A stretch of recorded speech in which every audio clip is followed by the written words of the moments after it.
asalaamaaleykum ñu ngi nuyuwaat ñëpp di sant ñëpp bu baax a baax di sant yàlla tey dama seeti Diomaye ñu toog di waxtaan ma ne ko maintenant tu as compris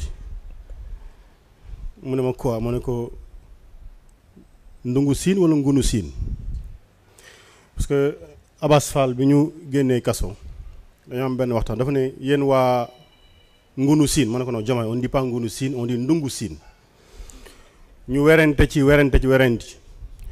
et benn bis au cours de mes lectures je vois ñuy wax ndungu siin donc un village quelque part dans le Sénégal sûrement et je le rappelle je dis maa ngi lire benn livre je vois c'est bien écrit ici ndungu siin du ngunu siin ndungu siin la et tey je lui dis alors c'est quoi c'est ngunu siin ou ndungu siin mu ne ma non c'est ngunu siin parce que ñun fi ñu nekk ngunu la bon donc on en a ri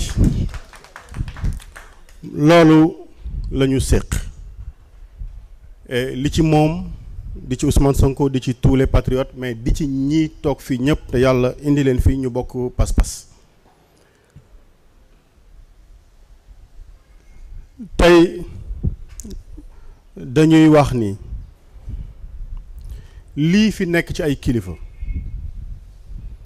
te ku ci nekk mënoon na légitimement nekk le président de la République du Sénégal bu ñu àndee ñun ñëpp te def ni ko Lamine Diante waxe léegi ubbi suñu dënn yi wax suñuy njaboot ñu ubbi suñuy dënn bu ñu jalee dina jali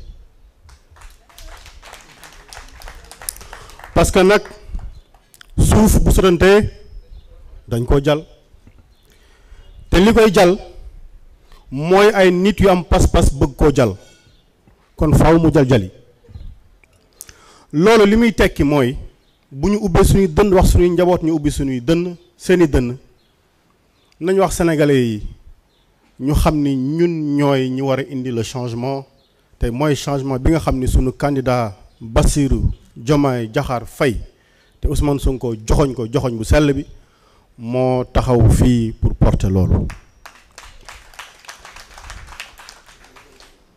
li ñu soxla bëri na mais dañoo wax ni la beauté d'un tapis dépend de la diversité des couleurs qui la composent. Nous avons énormément de couleurs de compétences, énormément de couleurs de patriotisme, énormément de couleurs de volonté et de détermination. buñ ko dajalee dina jali. Je vais parler aujourd'hui d'infinitif. Et si je disais que je choisirais une lettre de l'alphabet, donc une consonne de l'alphabet au hasard, je choisirais le R. Du ngeen ma gëm parce que j'ai écrit des R. Donc j'ai pas choisi au hasard, mais j'ai choisi en relation avec le sens que cela présentait. R. Pour le rétablissement de l'état de droit et des valeurs républicaines. R. Pour la redéfinition de notre modèle économique qu'on doit nous réapproprier, produire pour nous, par nous et nous ouvrir au monde. R, comme nous réapproprier nos ressources et notre monnaie. Def ci li ci war yëpp. R, comme la refondation de notre diplomatie par l'instauration d'une diplomatie économique et panafricaine. R, comme le renforcement de notre souveraineté sécuritaire et ensemble et simplement de toute notre souveraineté. J'aurais pu également choisir un autre infinitif. Partir. Partir, ce ne serait pas partir directement prendre Diomaye de la prison, le ramener avec nous. On espère qu'il va nous retrouver pour battre campagne avec lui. Parce que j'ose espérer que après tout ce qu'il a fait subir au peuple, aux patriotes, après tous les morts, après tous les blessés, après tous ceux qui sont en prison, à Macky Sall, il reste une once d'humanité pour comprendre que nous avons besoin de faire ce chemin avec nos candidats. J'espère qu'il l'entendra. J'espère qu'il comprendra. Parce que s'il ne le fait pas, nous partirons. Nous partirons faire quoi? Chercher les autres comme nous, ceux-là qui aiment le Sénégal et qui ne sont pas encore là et qui viendront demain, après-demain, après-demain, dans les jours qui vont venir. Et ils sont nombreux, nous irons les voir tous. Nous sommes convaincus que demain, quand on va rappeler encore les citoyens sénégalais comme vous qui aiment ce pays-là, mais on verra d'autres visages, d'autres illustres visages, d'autres illustres fils de ce pays déterminés à changer ce qui existe parce que nous sommes tous pleins de ce que nous avons vu. Infinitif comme voter. Infinitif comme faire voter. Infinitif comme surveiller le vote. Mais infinitif comme convaincre. Infinitif comme être uni. Infinitif comme gagner, être victorieux. Dootuñu guddal parce que amul lu ñu waxoon lu ñu war a waxaat tey lu dul ne gagné guñu de ndax naagu baaxul.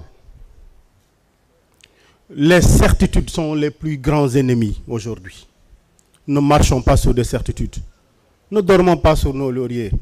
On veut gagner. Mais gagner, c'est un combat chaque jour, désormais. Ku nelaw ba 9 heures yaa ngi yàq suñu liggéey.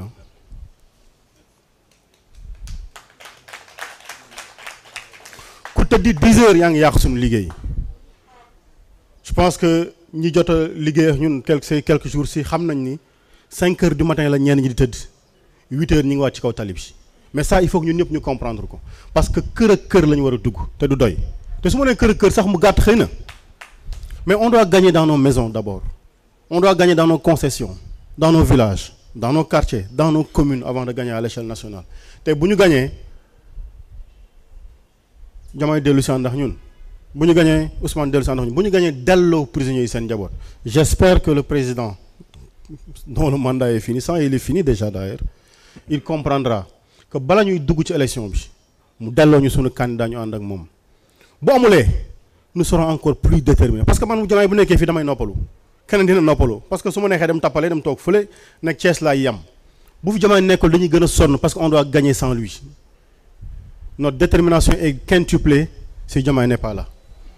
suma gars yi sunu kilifa yi ñi ngi sant yàlla di leen gërëmat bu baax di wax ni bu ñu liggéeyee ci anam bii yàlla dinañu may ndam. Salaamaaleykum wa rahmatullah.